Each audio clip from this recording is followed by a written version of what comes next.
ngayon guys, paakyat sa isang kagubatan. So hindi naman siya masyadong mataas. Pupuntahan po natin yung isang lagoon na pinaniniwalaan daw na connected sa dagat. Dahil kapag high tide daw po, yung tubig daw po dito sa Mahiwagang Lagoon ay umaalat. Yun po yung aalamin natin kung bakit po siya umaalat. O totoo nga bang ito'y umaalat kapag high tide. Dahil medyo nasa itaas po ito ng bundok. At mas mababa po yung dagat dito sa lugar. I mean, mas mataas po itong lugar kaysa sa dagat. Yun po yung ating aalamin kung totoo nga ba. So medyo delikado lang itong lugar dahil kaulan lang, kababagyo. Tsaka madulas itong mga lupa. Ito yung mga batong tinatapakan natin. Medyo masukal pa. Hindi ko alam yung daan eh. First time ko lang pong makarating dito. So part po to ng Magsaysay dito sa Occidental Mindoro. So part po siya ng bayan ng Magsaysay.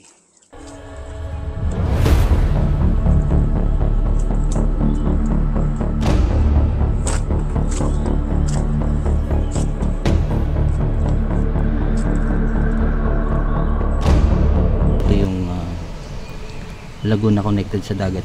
Nakakapagtaka dahil itong lagoon ay nasa medyo itaas siya na parte ng kagubatan. So bakit siya umaalat kapag high tide? Ito yung isa sa napakalaking katanungan sa akin, bakit siya umaalat. Dahil ang dagat ay nasa babang parte ng Magsaysay. Kahit sa kabila ng bumagyo sa amin o bumaha, yung tubig dito ay nananatiling kulay blue. Yun nga lang, medyo madumi siya dahil sa mga dahon, dahil ngayon nasa loob tayo ng kagubatan, walang naglilinis. Pero napakapayapa ng lugar.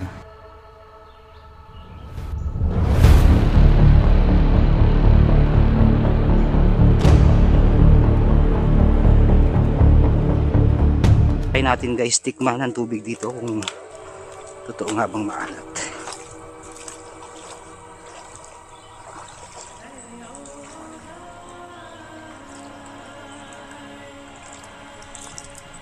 Totoo nga guys, medyo ano siya, matabsing. Alam niyo matabsing, naghahalo yung tubig dagat at tubig tabang. Medyo may katabsingan siya.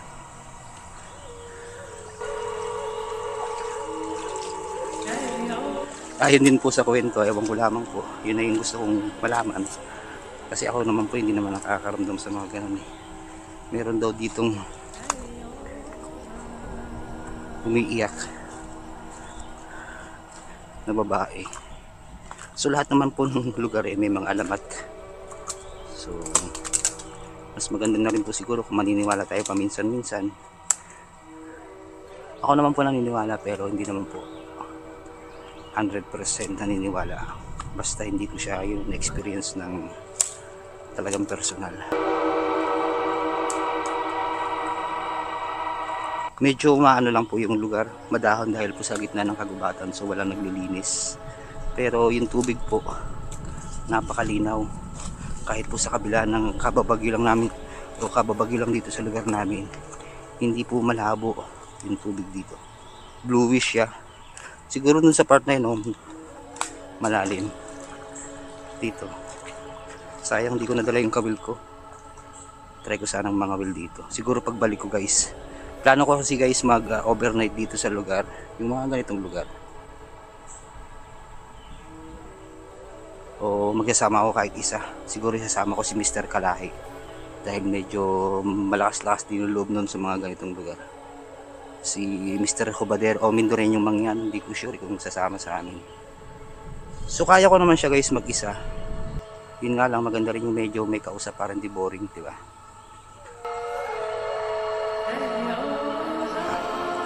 Try din natin ditong magluto. Since tanghalian na, may dala akong bigas at pansit canton, so magluluto ako dito.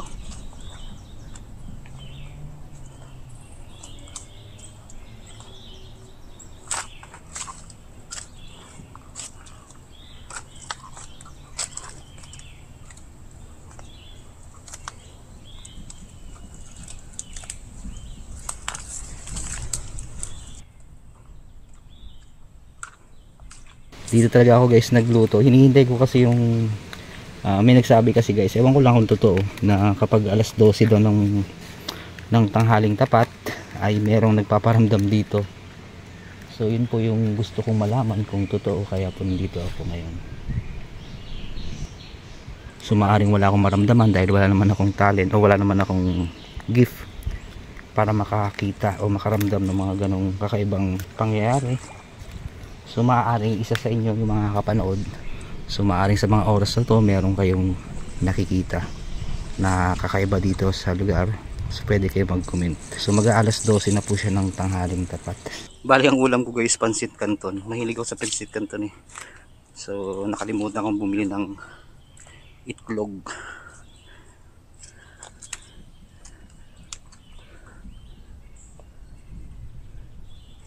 Hindi ko talaga pinagplanuhan tong magluto.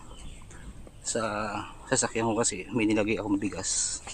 So just in case na magutom ako sa biyahe, may mga noodles din ako sa loob.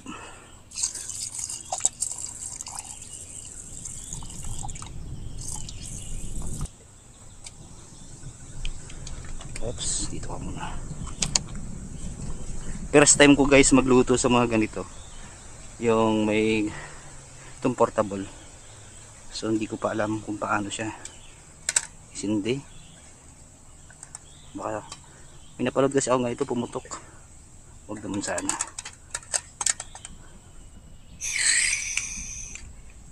Ano ba to? Ayun. Yun, ganun pala siya guys. Yun. Nakakatuwa. Bala ko guys sana doon ako magluto sa kahoy. Kaso kakaulan lang, walang makuhang kahoy dito na tuyo. So ito guys yung lulutuin ko mamayang ulam. Pansit canton. Nakalimutan ko na itlog. Nakalimutan ko bumili na itlog sa tindahan kanina. May takip din pala guys ng ating maliit na saingan na huwag makaluto.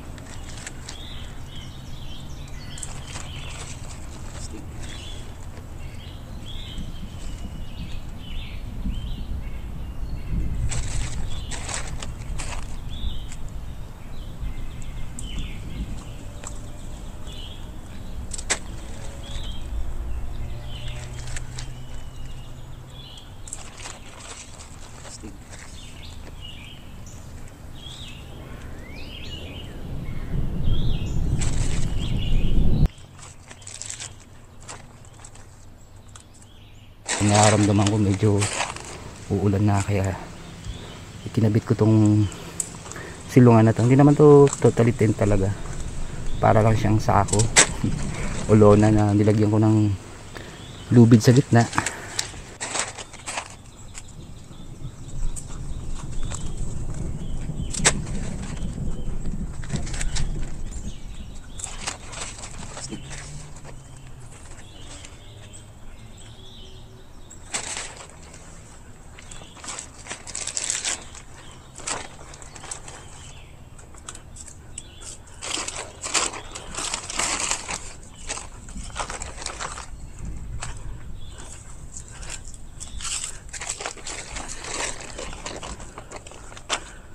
Kung tutusin guys, pwede na matulog dito eh.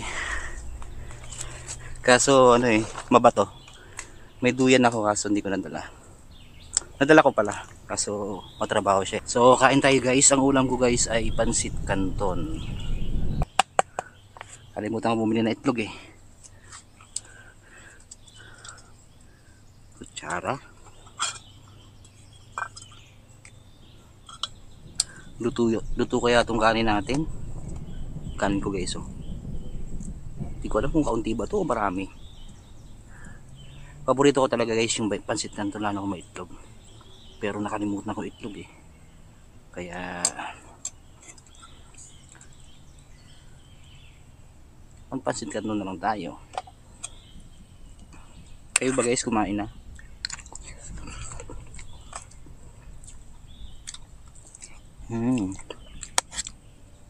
Sarap talaga guys kumain dito sa gubat.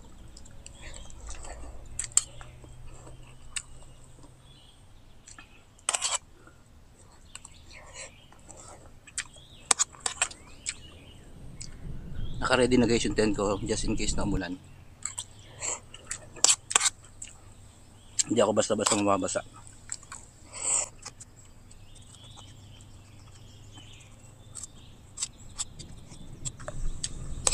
Maanghang pala yun.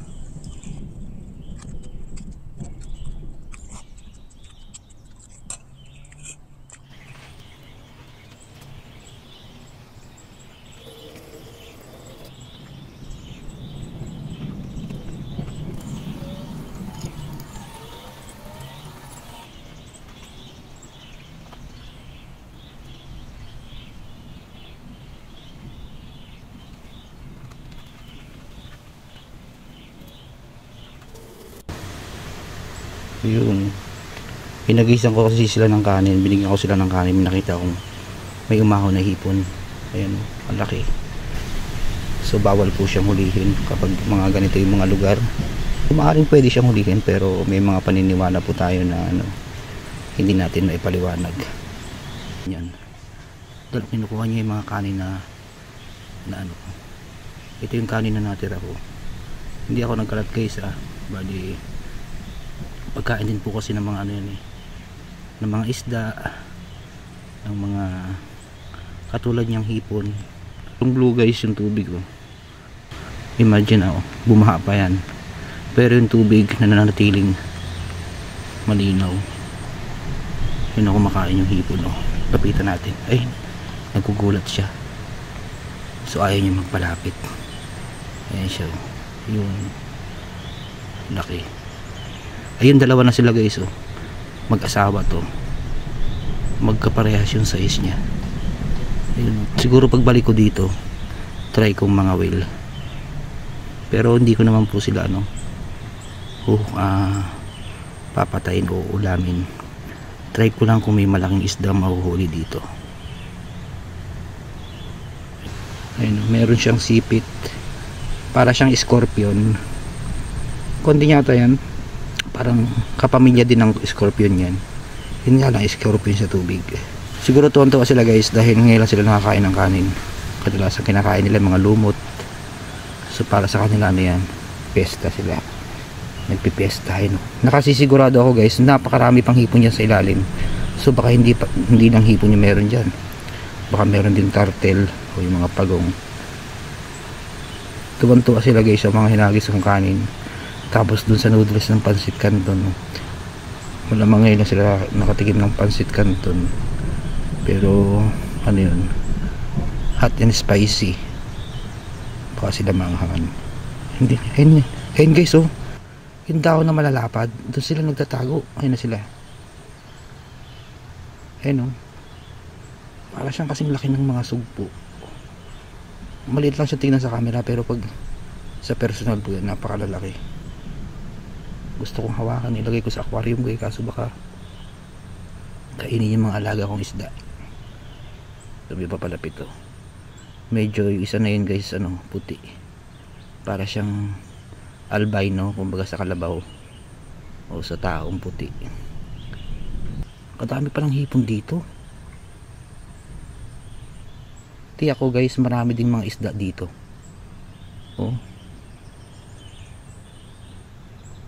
Para siyang sugpo, kalalaki. So magpapaalam na siguro ako sa inyo mga hipon.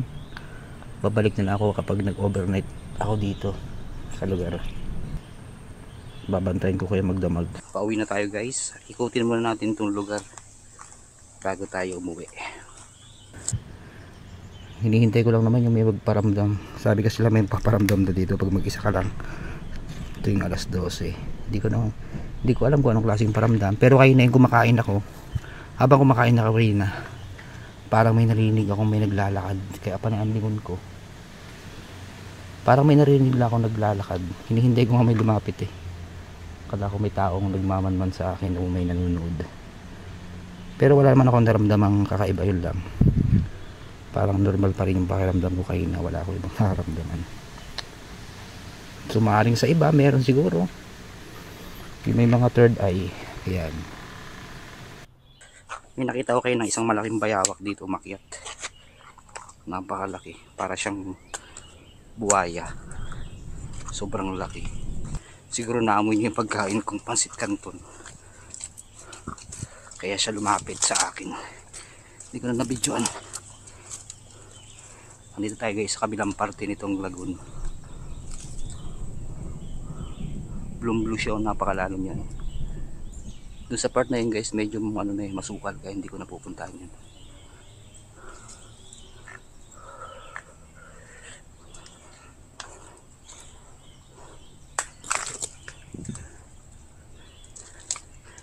May mga ahas din siguro dito nakatago dito sa mga butas-butas na to, mga butas ng bato na yan. So try natin pumunta dito.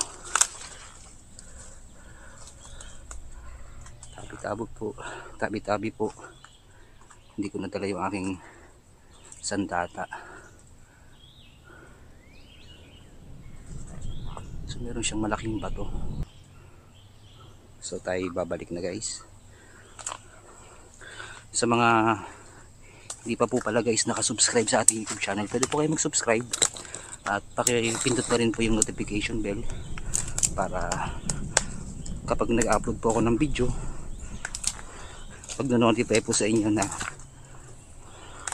meron akong bagong upload na video.